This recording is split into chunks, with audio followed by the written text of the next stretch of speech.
The self-directed IRA basics, understanding the taxation of IRA distributions. Mountain West IRA does not offer investment, tax, financial, or legal advice to clients.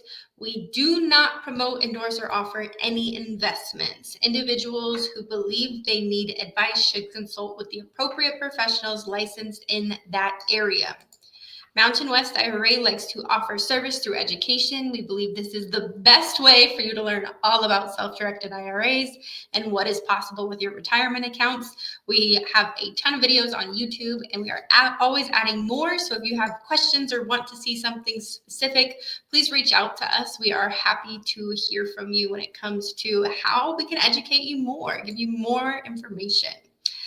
Distributions from traditional IRAs are typically taxed as ordinary income. This is because contributions to traditional IRAs are often tax deductible, and the earnings grow tax deferred until withdrawal. This just means when you put funds from your pocket into your traditional IRA, this is called a contribution. When you do a contribution, you get a write-off. And that write-off, eventually upon distribution, the IRS wants their share of that opportunity that they gave you of getting that write-off back in the day. So that is just what that means, that it grows tax deferred, but later when you take a distribution, once your retirement age or your required minimum distribution, that is a taxable event. Now, SEPs and simples are also taxed similarly to the traditional IRA. So you have three types of accounts that are taxed similarly on what we're about to go over on the distribution. So I just wanted to give that little fun fact in there because it is helpful to know if you are a small business owner or you do not have very many employees or no employees. SEPs and simples are great opportunities for you to put more funds away, get a great write-off for your sole proprietor business owner company, and you can still use it to invest, and they get taxed upon distribution the same as what we're about to go over here now. So traditional IRAs, SEPs, and simples, there are going to be required minimum distributions. So once you reach age 73, you must begin taking that RMD or required minimum distribution each year, and failing to take this can result in a fee to the government, a penalty of 25% of the amount you were supposed to take. So this is really important. You did all this work to make sure that you grew your retirement account and you grew it tax deferred in the traditional SEP or simple. We want to make sure at 73 you take that required minimum distribution and give the IRS their ordinary tax income so you do not have a penalty of an additional 25%. So with the traditional SEP and simple, you do have taxable income. So any withdrawals are going to be taxed at your ordinary income tax rate in the year that you took the distribution. This is something you will talk to your CPA about. We do not know your personal finances. We don't know what your current tax rate is. This is something that you would always want to go to your CPA for, to know what that tax rate is going to be and what that's going to look like.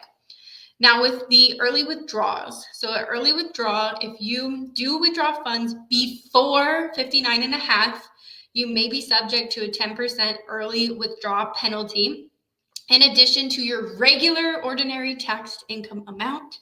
However, there are exceptions such as qualified education expenses or first-time home purchases that may allow for penalty-free withdrawals. This is something that's going to be per case basis that you'll also want to talk to your CPA about, so that we could just always make sure you don't get taxed when you shouldn't be getting taxed on your retirement funds.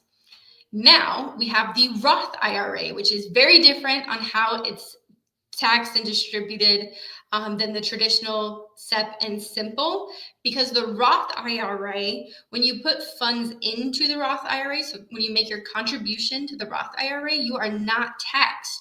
So these funds actually grow tax-free. And when you take your distribution, at that point, it's tax-free because you already paid the taxes on the funds that were in the account. So what you do need to know for the Roth IRA, that qualified distribution, so withdrawals are tax-free if you've had the account for at least 5 years or you are over the age of 59 and a half, or if the distributions are for a qualifying reason, such as first-time home purchase or a disability or something like that. So there are still rules. You can't just put funds in, make an investment, and take them out for a Roth IRA, but you can open up your Roth, contribute, can even convert an old traditional IRA into a Roth IRA, pay the taxes in current year, and then focus on growing those funds tax-free. And then at that point, once you hit 59 and a half, or the account has been open for 5 years, you can then take distributions that are qualified. Non-qualified distributions, so earnings withdrawn before 59 and a half or before meeting the 5-year rule, may be subject to income taxes and a 10% penalty. However, contributions, not earnings, so contributions, so the money you put into the account that you already paid taxes on, the contributions can be withdrawn tax-free at any time. That is a fun fact that Roth IRAs, I think, sets Roth IRAs apart, because a lot of people worry about, well, if I put all this money away, what happens if something in life comes up? Well, in a Roth IRA, any contribution funds, anything you've already paid taxes on, you can take out and use. However, of course, that's limiting the amount of funds you have in your Roth IRA. And you can't use anything in addition to grow those funds. But if it's a need, you have it, and there wouldn't be an extra penalty on contributed or converted funds. So with your Roth IRA, there are no required minimum distributions. Unlike the traditional SEP or simple, Roths do not have required minimum distributions during the account holder's lifetime, making them a great tool for tax efficiency, legacy planning.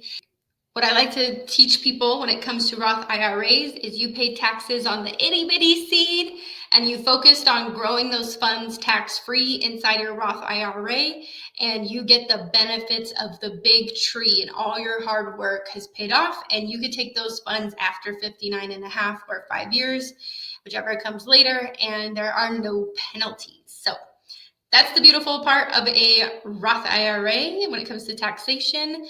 Now, just as a final thoughts, reminders, make sure you do your due diligence. Understanding how IRA distributions are taxed is critical to efficient retirement planning, efficient and effective retirement planning. The type of IRA you hold, whether it be traditional, SEP, simple, or a Roth, will determine your tax obligations and opportunities for tax savings. By working with financial advisor, tax professional, or CPA, you can create a strategy to minimize your taxes and maximize the longevity of your retirement savings, and using self-directed IRAs to invest in what you know and understand best. Thank you for joining today.